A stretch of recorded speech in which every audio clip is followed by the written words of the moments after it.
Assalomu hurmatli mijozlar. Bankimizga xush kelibsizlar.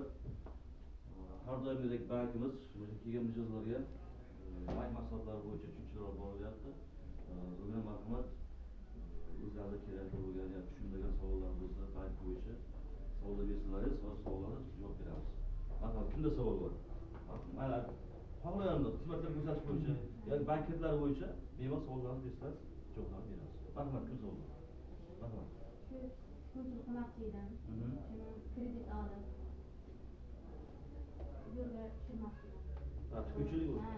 Kasbingiz bor, tikuvchilik bo'yicha. Kasbim bor. Avvalambor ana shu yo'nalish bo'yicha bank mahsulotlarimizda bizga ko'mak, bizga birinchi qadam mahalla loyihasi bo'yicha kredit mahsulotlar turlarimiz bor. Shu mahsulotlar turlaridan olib kelyapmiz. Albatta bu yo'nalish bo'yicha ishsiz fuqarolarga beriladi. Ishsiz fuqaro bo'lsa, o'zingiz bank degan bo'lish uchun guvohnoma olasiz. Bu kreditlar o'zingiz bank degan fuqarolarga beriladi, ishsiz fuqarolarga beriladi. Soliq olganda o'zingiz bank degan tartib bor. Biz o'nga o'z yo'nalishlari, qishloq xo'jaligi yo'nalishi, xizmat ko'rsatish deyiladi, chorvachilik yo'nalishi deyiladi. Tikuvchilik sohasi bo'yicha xizmat ko'rsatishlar yo'nalish o'zingiz bank qilsangiz, o'sha bankdan to'g'ri guvohnomamizga talab qilsangiz, sizga shu loyiha bo'yicha kreditlar beramiz. Bu tartib qanaqa bo'ladi? 5 million so'mgacha beramiz 12 muddatga. Bizga ko'mak loyihamiz bor, 12 million so'mgacha beriladi. Va mahalla loyihamiz bo'yicha kreditlar berilyapti. Bunda ushbu yo'nalish bo'yicha prezident imtiyozlar bor. Ayollarga 23%, erkak kishilarga 25%. Kredit ta'minot sifatida 3 shaxs kafillariga sug'urta bo'lish sarf qiladi. Albatta bu plastik kartangizga o'ziga plastik kart ochib beriladi. Plastik kartani tushirib beriladi.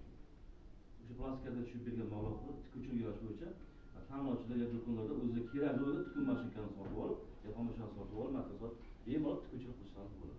Tushunarlimi? Marhamat, yana kim savol bor? Menda savol bor. Qarang, issiqxona kredit olganman. Lekin chorvachilik ham oson bo'lmayapti. Albatta bo'ladi. Issiqxona yo'nalishi hozirgi kunda buning ham tartiblari bor. Mahalla loyihasi yo'nalishimizda ham bor. 50 million so'mgacha beryapmiz.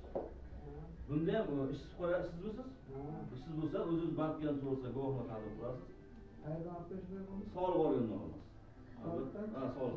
Buni soliq olganda hozirgi kunda kredit fuqaro bo'yicha o'zingiz bank yilda guvohnoma olgandan keyin 1 yil, har yil to'lab ketib 1 yil davomida siz o'zingiz bank qildingiz.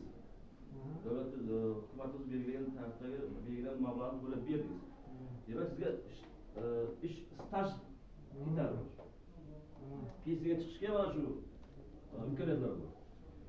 Ushbu loyiha bo'yicha masalan, mahalla loyihasi bo'yicha 22 million so'mgacha beramiz. Bunda ham kredit ta'minot kafillikni 3 shaxs bo'ladi.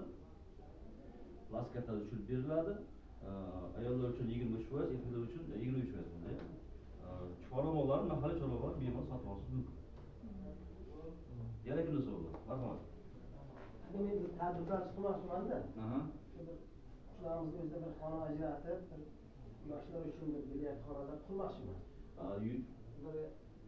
Tadbirkor yo'nalishi bo'yicha keyingi ko'rimda ochilgan hozir bu kunda. Prezidentimizning kichik bizneslarni kiritlash bo'yicha, qo'llab-quvvatlash bo'yicha prezident qarori 302 son qaror chiqdi. 2024 sentyabr oyida. Bu qarorda albatta 100 million so'mgacha garovsiz kiritildi.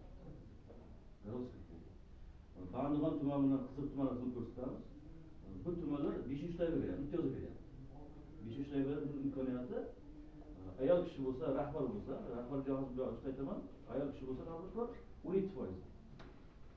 Erkak kishi bo'lsa 19%. Kredit beriladi. 60 oygacha berilyapti va 2 yil davomida imtiyozlar beriladi. Qanday bo'ladi? Bu tadbirkor bo'lish uchun xo'jalik yurtni suv yutib olishingiz kerak. Davlat ro'yxatidan o'tishingiz kerak.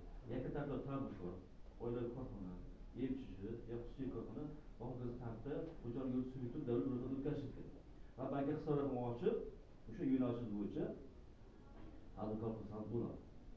Xizmat ko'rsatish va ishlab chiqarish sohasi turlari ko'p. Boya aytganingizdek, bilyard ochganda ham xizmat ko'rsatish bo'ladi. Pul tushum bo'ladi bunga. Biznes sarf qilasiz. Yoki xizmat ko'rsatish yo'nalishlar ko'p. Kattaroq tikuvchilik sex qilaman deganlar bor. 10 kishi ish bilan ta'minlayman deganlar bor. Yoki moykalar ochaman deganlar bor. Yaptığımda kelib ko'rsatgan ustaxonalar ochaman deganlar bor. Misol uchun, bittasini o'tkazish. İşlep chiqarishga ko'p sog'liq ishlab chiqarish bor. Oziq-ovqat non ishlab chiqarish bor. Qandoq maqsadlar og'ir aytib o'tsak, har bir mahallamizda agent ishlayapti. Agentlarimiz bor. Bank agentlar bor. Mana shunaqa savollar tushunmovchi bo'lsa, bemalol mahallaga borib, bank agentlarida so'rasangiz, yana qo'shimcha tushunchalar berib qo'yadi. Tushunarli bo'lmasin? E'tiborlovchi rahmat.